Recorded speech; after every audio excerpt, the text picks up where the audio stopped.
Throughout the long centuries, I have observed humanity's struggle to comprehend the inexplicable. There are certain places where the veil between what is known and what remains hidden seems particularly thin, places where the natural world asserts a deeper, more ancient claim.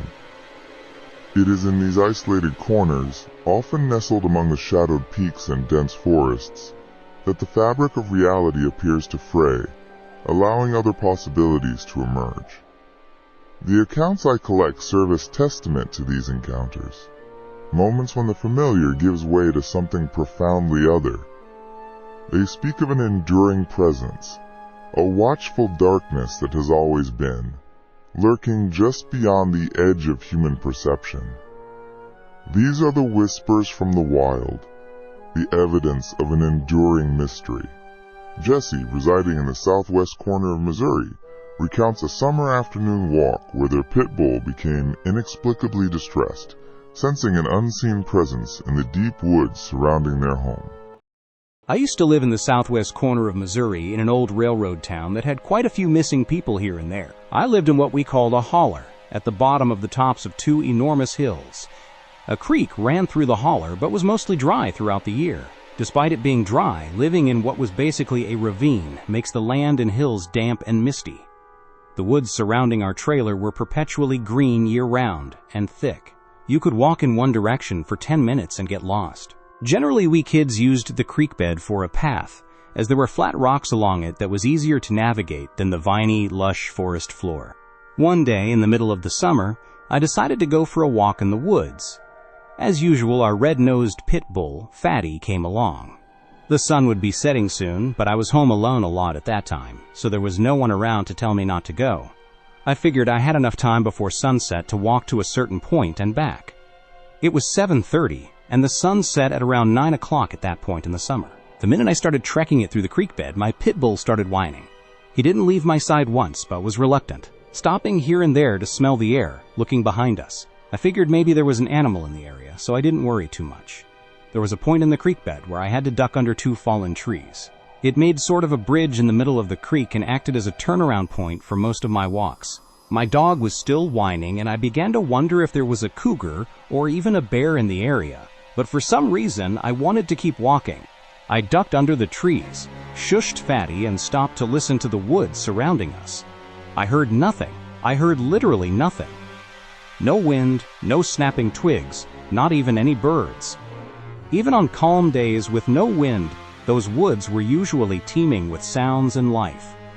Nothing was ever still, but now it was. It made my stomach feel like it was dropping down into a pit. Then, I began to feel really weird. I can't really describe it as a gut feeling, but suddenly my body felt very queasy and oversensitive. And worse, I had the distinct feeling that I was being watched. I felt similar feelings when being watched by a bear. It's weird, but something tells you to get the fuck out of Dodge when there's a huge animal nearby. Humans are animals, we get these instincts. Every time I had experienced an animal that could potentially hurt me in the woods, I had immediately turned around and gone home. My dog had always alerted me by barking or growling, but not this time.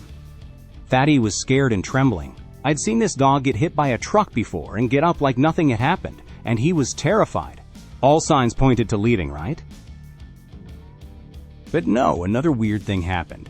Call it being in my early 20s or anything else, but I felt this strange pull into the woods.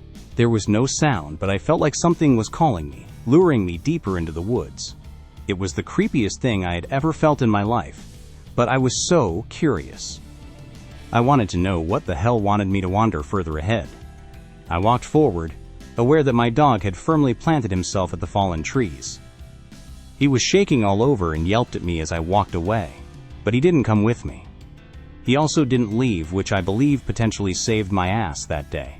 I left Fatty behind and eventually got to the part of the creek that I had never been to. It was a clearing with a ring of trees surrounding it, with the creek stretching far ahead and going around an unseen corner. The sun hadn't moved, and it was still silent. I stood in place for a minute and considered turning around. The clearing was creepy and felt devoid of everything. I can't explain it well enough. I felt like if I walked around that corner, which was just about 100 feet away, that something terrible would happen. It felt like something was just waiting for me to walk into it, unsuspecting. I brushed it off as paranoia. I had plenty of sunlight left, and I could explore alone for once. Besides, if something was drawing me further in, I might find something amazing. I took a couple more steps, and suddenly I heard my dog yelping frantically behind me. Startled, I turned around quickly, my dog looking like a little white speck far back into the trees. He was pacing back and forth at his spot and barking like it would kill him if he didn't take off running. He kept lunging forward, but wouldn't move any distance forward. I finally realized that something was very wrong. I turned around again to look back at the clearing. It was pitch black outside, I kid you not. Seconds ago, the sun wasn't even close to going down below the horizon, and now the stars were out. No sun, no light. I stared hard at the trees around the corner, seeing nothing but elongated shadows. I heard a twig snap. All of a sudden, my ears started to ring, and panic flooded my entire body. I whipped around and shot back towards the fallen trees, sprinting towards my dog. He was snarling and barking like mad, and when I ducked under the trees, both of us sprinted back towards the house. The entire time I felt like I had death on my heels, and Fatty never once ran ahead of me, staying right at my side the entire way back. When I made it home, I checked the clock. During a walk that usually took 10 minutes, I had been gone 3 hours. I'd left my house at 7:30 and arrived home at 10:30. My parents were due home in an hour. The next day I walked only partway back, to where I could see the clearing. The very farthest I could have walked was about 2 miles, and it took 3 hours. To this day, I have never felt so prowled upon in the woods. These woods weren't part of a national park, but if you walked 10 miles or so, you could reach Mark Twain National Park. People go missing there often, seeing as the woods can be impossible to navigate after dark, and has large hollows in the middle of the woods that people can roll into and get stuck. I don't know what wanted me in the woods that day. I didn't see what it was, and it said nothing to me, but I ignored every natural instinct I had to run until it was almost too late. My dog being there may have been the reason I didn't wander deep into the woods of Missouri and succumb to someone or something in the dark. I have never told anyone in my waking life about this. Marcus, a search and rescue officer in Point Pleasant, West Virginia, shares an unsettling account of a missing child case where a young girl claimed her brother was taken by a bear man. As a search and rescue officer for the U.S. Forest Service, I've been on the job for a few years now, and along the way I've seen some things that I think people will be interested in. I have a pretty good track record for finding missing people. Most of the time they just wander off the path or slip down a small cliff and they can't find their way back. The majority of them have heard the old "stay where you are" thing, and they don't wander far. But I've had 2 cases where that didn't happen. Both bother me a lot, and I use them as motivation to search even harder on the missing persons cases I get called on. The first was a little boy who was out berry picking with his parents. He and his sister were together, and both of them went missing around the same time. Their parents lost sight of them for a few seconds, and in that time both the kids apparently wandered off. When their parents couldn't find them, they called us, and we came out to search the area. We found the daughter pretty quickly, and when we asked where her brother was, she told us that he'd been taken away by the bear man. She said he gave her berries and told her to stay quiet, that he wanted to play with her brother for a while. The last she saw of her brother, he was riding on the shoulders of the bear man and seemed calm. Of course, our first thought was abduction, but we never found a trace of another human being in that area. The little girl was also insistent that he wasn't a normal man, but that he was tall and covered in hair, like a bear, and that he had a weird face.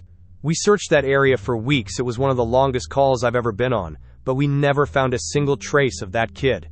The other was a young woman who was out hiking with her mom and grandpa. According to the mother, her daughter had climbed up a tree to get a better view of the forest, and she'd never come back down. They waited at the base of the tree for hours, calling her name, before they called for help. Again, we searched everywhere, and we never found a trace of her. I have no idea where she could possibly have gone, because neither her mother or grandpa saw her come down. A few times, I've been out on my own searching with a canine, and they've tried to lead me straight up cliffs. Not hills, not even rock faces. Straight, sheer cliffs, with no possible handholds. It's always baffling, and in those cases, we usually find the person on the other side of the cliff, or miles away from where the canine has led us. I'm sure there's an explanation, but it's sort of strange. One particularly sad case involved the recovery of a body. A 9-year-old girl fell down an embankment and got impaled on a dead tree at the base. It was a complete freak accident, but I'll never forget the sound her mother made when we told her what had happened. She saw the body bag being loaded into the ambulance, and she let out the most haunting, heartbroken wail I've ever heard. It was like her whole life was crashing down around her, and a part of her had died with her daughter. I heard from another search and rescue officer that she killed herself a few weeks after it happened. She couldn't live with the loss of her daughter. I was teamed up with another search and rescue officer because we'd received reports of bears in the area. We were looking for a guy who hadn't come home from a climbing trip when he was supposed to, and we ended up having to do some serious climbing to get to where we figured he'd be. We found him trapped in a small crevasse with a broken leg. It was not pleasant. He'd been there for almost 2 days, and his leg was very obviously infected. We were able to get him into a chopper, and I heard from one of the EMTs that the guy was absolutely inconsolable. He kept talking about how he'd been doing fine, and when he'd gotten to the top, a man had been there. He said the guy had no climbing equipment, and he was wearing a parka and ski pants. He walked up to the guy, and when the guy turned around, he said he had no face. It was just blank. He freaked out and ended up trying to get off the mountain too fast, which is why he'd fallen.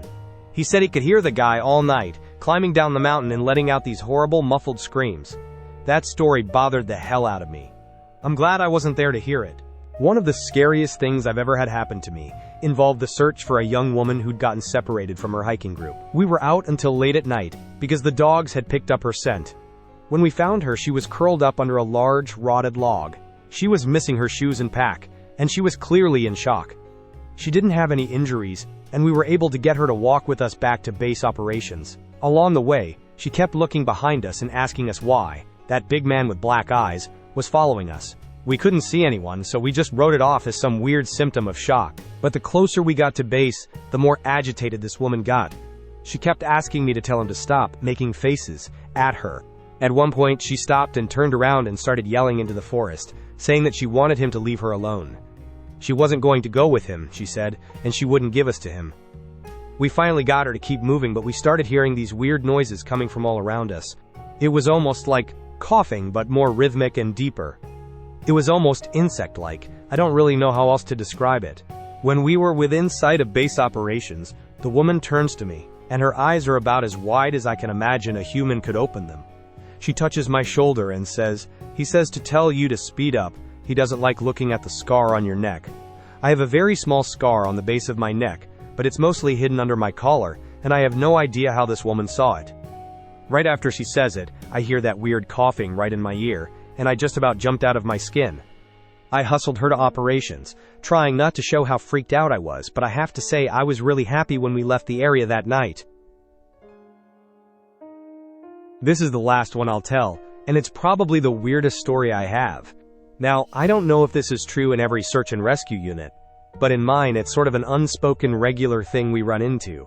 You can try asking about it with other search and rescue officers, but even if they know what you're talking about, they probably won't say anything about it. We've been told not to talk about it by our superiors, and at this point we've all gotten so used to it that it doesn't even seem weird anymore. On just about every case where we're really far into the wilderness, I'm talking 30 or 40 miles, at some point we'll find a staircase in the middle of the woods.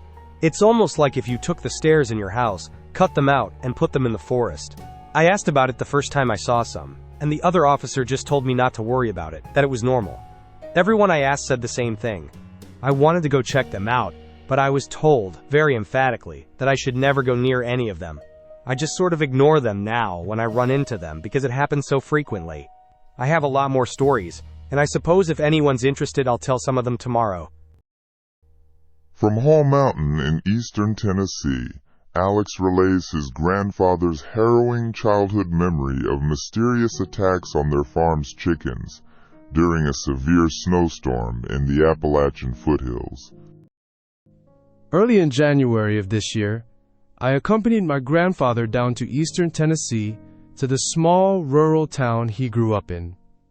After Hurricane Helene, my grandfather wanted to see how his childhood home, which is about a 20-minute drive east of the town, had fared during the devastating weather. While on this trip, however, my grandfather shared with me a lot of stories about his childhood, growing up in Appalachia, and a lot of other things. I learned a lot about him that I had simply never known. One story in particular, however, was genuinely scary, and I had trouble sleeping the night after hearing it. I still occasionally have weird nightmares about it. In February of 1954, a few weeks before my grandfather turned 12, his family's little farm had been experiencing some attacks on their animals, mainly the chickens. In the weeks before, they had lost 7 or 8 chickens from their flock of 30 or so. They had a small property, an acre or two, in the foothills of the Appalachian Mountains, specifically near a place called Hall Mountain. One night, during a fairly heavy snowstorm, my grandfather's family was awoken to the sounds of chickens screaming and flocking around in their coop, some 70 or so yards away from the house. My grandfather and his dad, Paul, immediately jumped into their boots and coats and ran outside to confront what they believed would be some coyotes. As they ran outside the back door, his father with his rifle and my grandfather with a pellet gun both stopped dead in their tracks as they saw what my grandfather described the nastiest, most foul-looking human-type creature you could possibly imagine.